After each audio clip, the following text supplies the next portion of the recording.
प्रणाम सब गोटे के। हम छी माधवी झा। आ एकटा छठ पूजा के गीत लऽ के हन कोशिश केलहुँ हन गावे के। अहाँ सब बताएब सुन के गीत केहन लागल। केलबा के पात पर उगलन सूरज मल झाके झुके। केलबा के पात पर उगलन सूरज मल झाके झुके।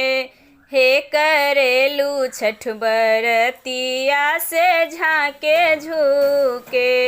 हे करेलू छठ बरतिया से झाके झुके। हम तो से पूछी बरतिया है बरतिया से केकरा लागी। हम तो से पूछी बरतिया है बरतिया से केकरा लागी। हे करेलू छठ बरतिया से केकरा लागी। हे करेलू छठ बरतिया से केकरा लागी।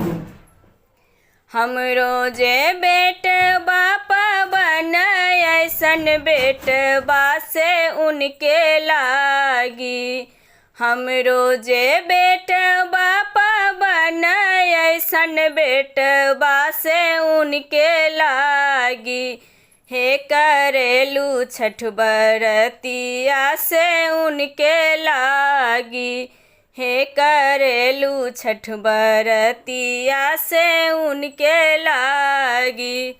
अमरुदिया के पात पर उगलन सूरज मल झाके झुके।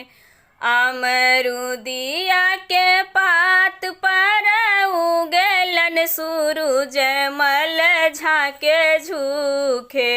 हे करेलू छठ बरतिया से झाके झुके। हे करेलू छठ बरतिया से झाके झुके। हम तो से पूछी बरतिया है बरतिया से केकरा लागी। हम तो से पूछी बरतिया है बरतिया से केकरा लागी। हे करेलू छठ बरतिया से केकरा लागी। हे करेलू छठ बरतिया से केकरा लागी। हमरो जे स्वामी पवन ऐसन स्वामी से उनके लागी। हमरो जे स्वामी पवन ऐसन स्वामी से उनके लागी। हे करेलू छठ बरतिया से उनके लागी। हे करेलू छठ बरतिया से उनके लागी। नारियल के पात पर उगलन सूरज मल झाके झुके। नारियल के पात पर उगलन सूरज मल झाके झुके।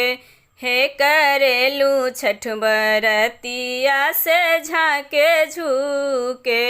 हे करेलू छठ बरतिया से झाके झुके। हम तो से पूछी बरतिया है बरतिया से केकरा लागी। हम तो से पूछी बरतिया है बरतिया से केकरा लागी।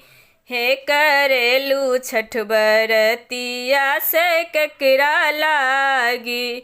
हे करेलू छठ बरतिया से केकरा लागी। हमरो जे बेटी पवन ऐसन बेटी से उनके लागी। हमरो जे बेटी पवन ऐसन बेटी से उनके लागी।